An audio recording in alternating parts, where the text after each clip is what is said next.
بسم الله الرحمن الرحيم الحمد لله والصلاة والسلام على رسول الله soonka marka la gaaro ahkaamtiisa dadku inay ogaadaan waa muhiim waxa ila qofka sooman waxa laga rabaa inuu ogaado ama barto soonkiisa waxa burinaya iyo waxa aan burinaynin su'aalaha dadka isweydiiyaan waxa kamid ah in la soo weydiiyo soonka marka qofka uu sooman yahay irbadaha xididka laga qaato inay soonka furayaan iyo in kale iyo talaalka la istalaalayo inuu soonka furaayo in kale marka soonka waxa fura waxa la yiraahdaa waa ma wasala ila al-jawfi amdan waa wax meel furan oo gudaha caloosha wixii si kas ah loo gaarsiiyo taasoo mesela ama wax afka laga cabaha ahaato ama wax sanka qofka intuu ka galo hoos ugu dhaadhaxa ahaato adu meel furan oo gudaha u dhaadhacaysa wixii ka gala ayaa soonka fura daawada la isticmaalayo oo mesela ama xididka laga qaadanayo ama muruqa laga qaadanayo oo ama antibiyootika ama daawo kale ah taasi soonka ma furayso maxaa yeelay wax gudaha u dhaadhacaya ma aha qof waxa dhici karta marka soo ay u socotay daawo irbada ay u socdeen inuu soonka ku soo galo oo marka maalintii la irbadaynay marka uu ka shakiyo oo yiraahdo seen yeelaya dadkaasi soonkoodana way wadanayaan irbadoodii ay qaadanayeen caadiga ahaydna waa ay qaadan karaan soonka taasi ma furayso talaalkuna irbadaas oo kale ayuu la mid yahay marka isma diidayaan qofkii in ama la talaalo ama in uu yaani uu qaato irbadahaas aan gudaha u dhaadhacaynin oo calooshii aan galaynin oo daawada ah ee qofka caafimaad ahaan loo siinayo xajka markii la gaaro waxyaabo waxa jira marka qaarkood hadba xilliga marka la joogo si dadku ay u xajiyaan lagu soo daro shuruudaha lagu safraayo hore waxa uu macna passport qofku inuu haysto inuu ticket goosto inuu fiisa haysto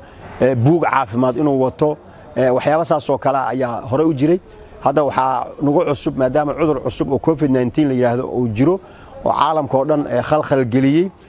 talaalkiisana meelo badan uu ka socdo adduunka oo dadku istalaalayaan in shahaadada talaalka qofkii xajka aadayay inuu talaal soo qaatay in la isweydiiyo ayaa shuruudahaasi dhici karta in xaajiga la weydiiyo marka hadii ay taas dhacdo oo xajka waxyaabaha looga baahan yahay in lagu aado ay noqoto in qofku uu talaalkaas shahaado uu ka haysto si qofkii xajkiisa uu aado waa inuu talaalkaas haysto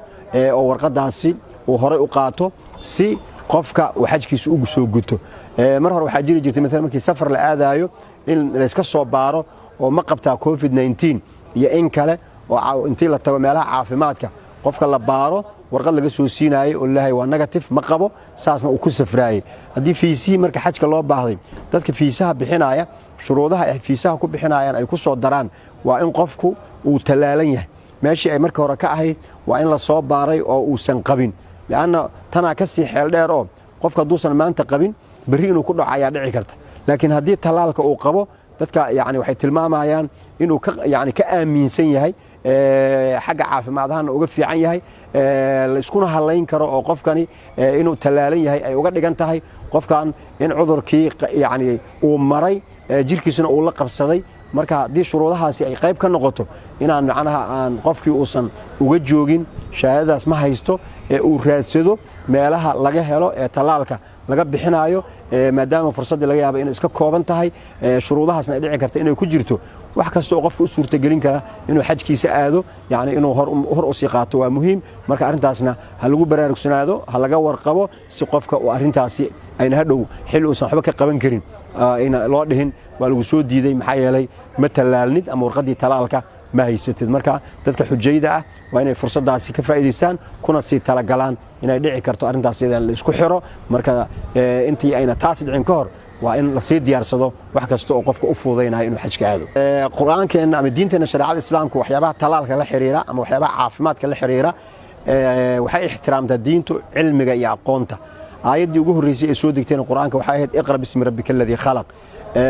insaanka ilaahay kolba wuxuu u furaa cilmiga tajaaribta uu sameeynayo allama al-insana ma lam ya'lam insaanka kolba waxbuu baraaya hadana cilmigu ma dhamaado oo ma utiitu min al-ilmi illa qalila islaamku wuxuu ixtiraamaa takhasuska oo qof walba meesha uu bartay aqoonteeda uu leeyahay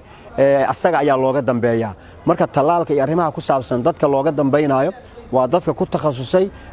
xubnaha bini aadamku iyo say u shaqeeyaan iyo say isaga difaacaan cudurrada iyo waxa u fiican iyo waxa u daran saas ilaahay wuxuu leeyahay fasalu ahla dhikri in kuntum la ta'lamun marka ahlu dhikri waxa ah takhasus walba dadkiisa ay ahlu dhikri ah hadii dhaqaale laga hadlaayo dadka dhaqaalaha ku takhasusay ayaa ahlu dikri ka ah haddii laga hadlayo fiqhi iyo tafsiir iyo caqiide iyo tawxiidna dadka ku takhasusay ee kuliyaadka usuuludiinka ama shareecada ka baxay ayaa ahlu dikri ka ah caafimaad wixii ku saabsan iyo cudurro iyo wixii la xiriirana ahlu dikri waxaa ka ah dadka adibada ama dhakhaatiirta waxaa la mid ah soonka markii qofku una soomi karin oo xanuunsan yahay inuuna soomi karin waxaa go'aan ka gaaraya oo baaritaanka uu sameeyey la qaadanaya qofka caafimaad ka shaqeeya hadduu yidhahdo qofkan gaajo intaa la eg ma adkaysan karo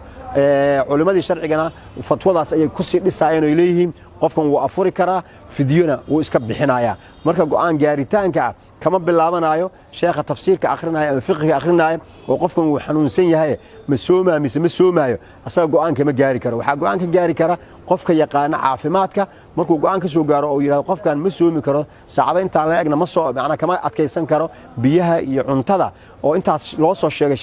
sheekhi marka fadwo wuxuu ku soo saarayaa qofkani dhakhtarka asoo loo hogaansamayo talada uu soo jeediyo caafimaadkana ay saa ku jirto qofkan fidyaha iska bixiyo soonkiina ha iska furo marka diinteennu waa diin nolosha dadka u qaabaynaysa cilmiga iyo takhasusaadkana qof walba meesha uu yahay ku ixtiraamaysa sidaasay nolosha ay u qiimaynaysaa ayna u tahay diinteena islaamku saalixa likulli zamanin wa makaan xilli walba mid u habboon marka ilahay waxaan ka baryaynaa subxaana wa tacaala inuu ina waafajiyo diinta ina fahamsiiyana wixii dhibaato inugu aana ilahay naga leexiyo